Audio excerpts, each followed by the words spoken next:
네, 유승민 작가 모셨습니다. 어서 오세요. 안녕하세요. 자, 오늘 어떤 내용일까요? 네, 어제 그 일본 이시카와현 민단 건물의 우익단체 회원으로 추정되는 남성이 차량으로 돌진했다라는 이야기 JB타임즈에서도 말씀드렸는데요. 예. 해당 남성은 윤봉길 추모관 추진에 불만을 가지고 범행을 저지른 걸로 전해졌습니다. 남성도 혐의를 인정했는데요. 다행히 인명피해는 없었지만 아직 안심할 단계는 아닙니다.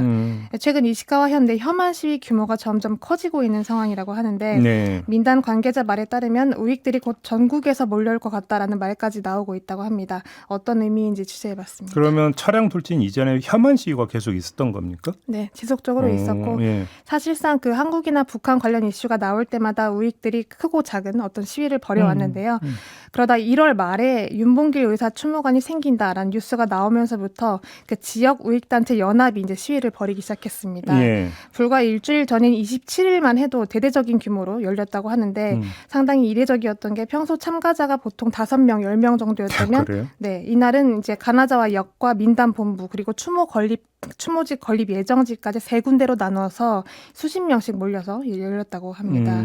그러고 이제 5일 지나서 민단 건물에 차량으로 돌진을 한 건데요. 개인의 행동이라고는 하지만 사실상 극우 단체의 움직임은 어떤 큰 흐름으로 본다면 연장선상에 있다라고도 이제 보고 있습니다. 차량 돌진한 남성도 그 극우단체 회원이라는 거죠. 네, 그거는 확인이 된 바가 있고요. 예. 이시카와현 같은 경우 일본 북녘 지방에 위치해 있는데 이 북녘 지방이라는 곳에 9개 우익 단체가 있습니다. 그중 하나에 소속이 되어 있고요.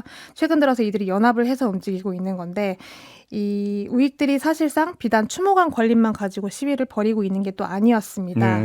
큰 줄기를 좀 살펴보면 그 이시카와현 가나자와시가 윤봉길 의사 순국지인데요. 예. 1932년 4월 29일 중국 상하이에서 일본군 핵심 간부를 향해 폭탄을 투척했고 곧바로 체포가 된 다음에 사형 판결을 받았는데 이 사형 집행을 위해서 이송된 곳이 가나자와시였던 겁니다. 예.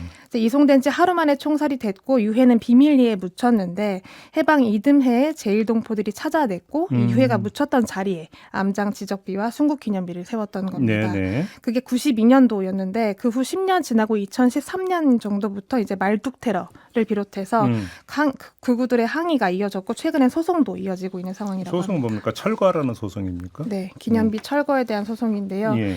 극우들이 주장하는 건 윤봉길은 테러리스트다라는 것이고 그런 의미에서 이 추모관은 이들에게 범죄자를 추모하는 시설이다라고 받아들여지고 있는 겁니다. 이 철거 소송이 2021년부터 시작이 됐는데 아직까지 진행 중이고요. 문제는 소송을 건 주체가 극우단체 가운데에서도 가장 악명이 높은 제특회 전 간부라는 점입니다. 네. 이 제특회가 일반적인 우익들보다 훨씬 과격하고 좀 폭력적인 행태를 보인 단체였는데요. 이 소송을 걸었던 그 간부도 그간의 행보에서 항상 중심축이 되어온 인물이었습니다.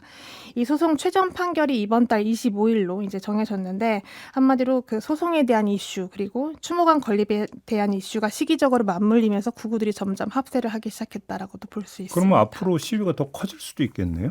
네, 당장 이번 달부터도 이제 주목도가 높아지고 있는 상황인데요. 네. 그 소송을 건 간부도 본인의 홈페이지에서 대대적으로 홍보를 하고 있습니다. 민단이 윤봉길 기념관을 개설한다 해서 시청에 항의를 하고 왔다라는 식인데 예. 사실 그 추모관 사업은 한국 시민단체와 일본 시민단체가 주도를 하고 있는 겁니다. 정작 민단은 직접적인 관련은 없는데요. 아, 그래요? 네. 예. 다만 민단이 이제 일본 내에서 어떤 대한민국을 대표하는 공인 단체처럼 상징성을 띠고 있기 때문에 계속 이제 우익들이 타깃 삼아서 공격을 하고 있는 상황입니다. 그럼 민단의 입장은 좀 그렇겠네요. 상당히 좀 난처하다라는 입장인데요. 최근 들어서 직접 민단에 찾아와서 항의를 하는 경우도 늘었다고 합니다. 예. 추모관 건립 주체가 누구냐부터 시작해서 왜 외국인들이 멋대로 일본 사회 혼란을 야기하냐라는 건 좀 온건한 편이고요. 이 제국주의를 찬양하는 극우 세력 같은 경우에는 1인 시위를 한다거나 뭐 한국에 돌아가라라는 말을 비롯해서 혐한 발언, 차별 발언을 이어가고 있는 상황입니다. 네네. 더군다나 올해가 한일 국교 정상화 60주년이기도 하고 또 광복 80주년이기 때문에 민단에서도 여러 가지 행사를 기획하고 있었는데 다 재검토 중이라고 하고요. 행사를 한다고 공지를 하는 순간 극우들이 몰려올 수 있기 때문에 상당히 조심스러운 입장이다. 문제는 교민들을 안전에 혹시 위협이 될까 이게 제일 걱정이 되는 부분인데요. 네, 가장 우려가 되는 부분인데요. 그 이시카와현 민단 지역본부 관계자 이야기를 직접 들어봤습니다.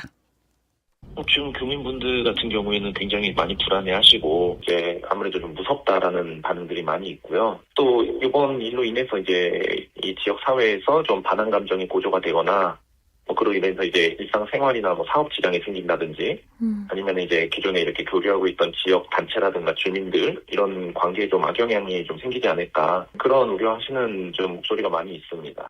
네.